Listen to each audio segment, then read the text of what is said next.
And welcome to our community. Susie Thomas here with Terry Hunka from Child Reach Ministries and the Martin Center. Good morning. Good morning. No Seems stranger. Like we've done this before. Once in a while. So, let's go back to Child Reach because I kind of feel like this station is where that all started. Actually, this station is where all that started. Take us back. Well, early, I'm going to say 2000, 2001, somewhere in that ballpark. Compassion International came to us, or you guys now, WMPQ, and said we'd like to send somebody to see poverty and come back and talk about it on the morning show. So I went down, and it's one of those things where God rips your heart out.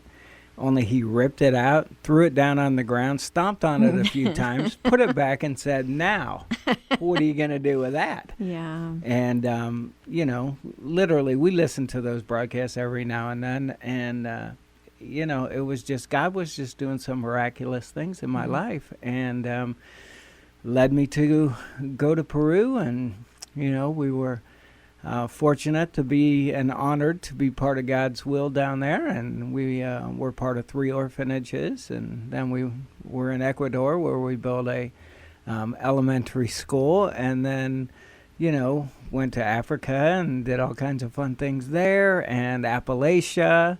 Can't forget the learning center down there where the county was too poor, so we again were the hands and feet. And it's just remarkable to think that, you would be very humble about it, but that is a remarkable achievement through really a couple, you and your wife, Brenda, really working together to put together all these various outreaches to children with various different needs. Well, and don't be too humble there. You were a part of it too, so... I answered the phone. I said, "Here, Terry, it's for you." No, you were a very real part of it, and we were fortunate to be in the position where God said, "Hey, how about you guys?" Yeah, really, really cool. So from there, so you're doing all this international work and all this international outreach. Yeah. What happened next? Well, God comes calling when you don't want him to sometimes, and he said, "What about the kids in your own backyard?" And I argued with him a little bit, and of course we know how that ends up. But I said the kids in my own backyard don't need the help that we provide and stuff. And then through Corey, our youngest son, who was a youth minister down there at the time, he showed us what poverty was in Canton, not far from our back door, so to speak. And it was incredible. Did you even understand what that meant in the beginning of what about in your own backyard? What about? No, I had no idea. I thought maybe because Corey had a thing where on Friday nights he'd go around with a wagon and pass out hot dogs to the people down there that were hungry and stuff. And in my finite mind, I'm thinking, well, okay, if we can do that. And, it wasn't long till God said, no, something that's else. Not exactly what I'm talking about. Yeah. And led us to a beautiful building, a 100-year-old elementary school that was abandoned by, because of downsizing of the city and declining population, and preserved this beautiful building for us. And we bought it for $1. That's amazing. Okay, so Martin School Martin Elementary School came up for sale, and anyone could have purchased it for $1? Well, how did that work? Really? Okay. Janet, who was the superintendent, said we have to get rid of all these buildings because a law was passed in the state of Ohio that said, if a school system had abandoned school buildings in their district, they could either get them off their books, or if they kept them on their books, charter schools could come in there, have school in there, and the city would have to pay the utilities and all that kind of stuff. Oh, okay. So she was kind of a motivated seller, so to speak. Looking for someone to do Yeah. something great with that And venue. and I happened to be in the right place at the right time. She said, "I think I can sell you this for $1." I said, "That doesn't happen in my world. I always pay the premium, Yeah. for everything." And no, she sure worked her magic. Wow. It was a big red tape thing with the city Mhm. and everything like that, and it was not just as easy as her, selling it to me for $1. But after 6 months, it was ours. Amazing. Now your vision at that time, because you're in a 3-story, huge old 100-year-old elementary school, Yeah. the kind that have the stage and the gymnasium and just whatnot. What was your vision in the beginning as you walked around those halls? Just to, kind of let the kids come in, play some basketball. We had some classrooms, like you said. I thought maybe we would put an office in there, and maybe some of my friends in the nonprofit world would have offices in there. But that's about all we were thinking about at the time. And kind of an interesting idea then. When did you first get the idea to begin to put lots of different services all under one roof and make it a true center? Well, I think that when we not opened it up, because we didn't have an occupancy permit at that time, but I think when we started having kids come in and play in the gym and stuff, I realized that, these kids, there's more to these kids than just, I want to play basketball. Right. And, there's some depth there. And so, we built up a relationship with a nucleus of kids that explained to us things like teen homelessness or hunger or, splintered family, not just split families, but splintered. I mean, where, we would ask, how many brothers and sisters do you have? And they would say, well, do you mean the ones that live with me? The ones that are my mom's, the ones that are my dad's, the ones that are my step, Wow. and it's like, oh, wait a minute, this is more than I bargained for. Wait a minute, God, you got the wrong person. And yet their reality, their day-to-day Yes, reality. absolutely. And you were getting your eyes open to Yeah. quite a bit of that. So did you seek out places like PAL Mission and Child and Adolescent Service Center and some of these others, or did they begin to seek you out? How did that work? Well, I think that that they kind of sought me out, so to speak. Wow. I mean, Jill Miller, good friend. She was looking for a place. Wow, I got a building, and stuff. And I think it just happened in God's time, and I think He brought the people that needed to be there. So we're lucky to have, counseling right upstairs.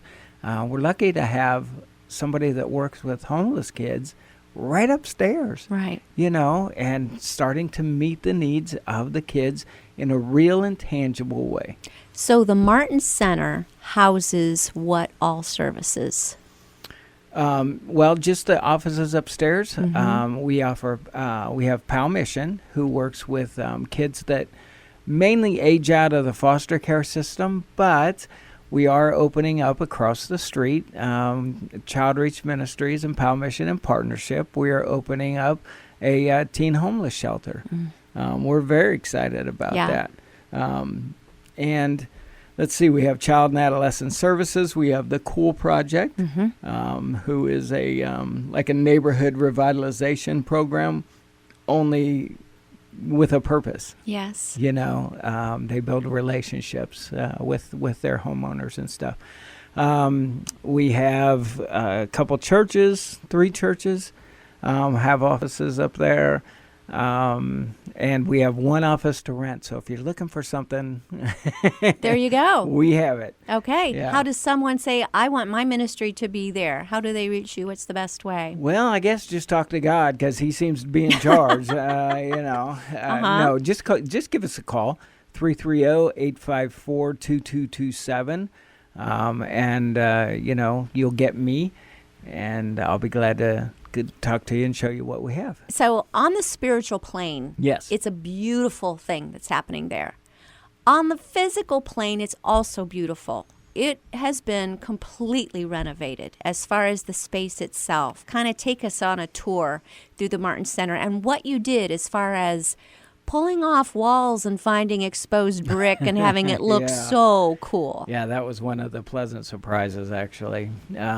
But we have, let's see, if we start right inside the door, we have an arcade, a little snack room kind of thing, where we have a counter that we serve food off of and everything. We have an eating room, which is, I think we have about 60 seats in there, so and we fill them up quite often, where we have kids eat. Hopefully one day we'll turn that into a laundromat, but you know, we still are waiting for God on that. We have a beautiful purple room, and that's hard for a man to say, but it is beautiful. But we have purple chairs and nice purple carpet. We have accent colors, and somebody that knew what they were doing did it, and it looks very nice. And if I remember, that all came together. Somebody donated the chairs, someone else completely. It just all ended up being a complementary shade of purple, which is not easy to do even when you're trying. Yeah, exactly. First Friends came in and did the room and laid the carpet and stuff, and then the chaplain in North Canton called and said, hey, this is months later, and they said, hey, we're not using these chairs anymore. Would you like them? I'm like, I never turn anything down. And I said, sure, and they brought over these 94 purple chairs, and I'm thinking, oh, no, what are we going to do with these? And one of the guys that was helping me unload them took it into that room where the purple carpet was, and they matched absolutely perfectly. Incredible. Yeah, unbelievable. Yeah, that's the fun kind of thing when you see God in the details. Yeah. Tiny little details that it's hard to match purple. Yeah, but I'm not sure it's hard for God. No. No. He says, this is easy. This is a snap. Yeah, right. But I didn't mean to interrupt you. Go ahead. Let's see. We have a weight room. We have a room where we have some freezers that were donated that we use for not only to sell concessions for the Heritage basketball games, but that provide some food for some of our neighbors and some of our neighbors in Canton, as well as our kids. And then let's see, we have a recording studio, which, go figure, right? You think I'm going to have a recording studio. That's really cool. Yeah, it is pretty cool. It's fun. It's fun to go in there, too, especially when nobody's around, because you can do all kinds of things in there. And then let's see, upstairs we have offices. We have a dance studio. We have a conference room for the ministries that are there, and also we open it up for churches and stuff that they like to have. They like to have staff meetings and stuff in there, so we allow them. And then the third floor we're not able to use permanently. We are trying to get that grandfathered in. But right now we use it for storage and just for, having fun and sorting stuff and doing all kinds of things up there. So great. And so much as far as help with ACTs and helping students after school with their homework and those kinds of things. Well, I'll fill in what you leave out. Thank you. So that's my pleasure. I'm here to help. Yeah. So talking with Terry Hunka, who is the founder of the Martin Center, part of Child Reach Ministries. And on the other side, I want to talk about some of the individual students and their lives and the families that you've gotten to meet and impact. Okay. And it's quite a story. So please stay with us. You are listening to WNPQ, and this is Our Community.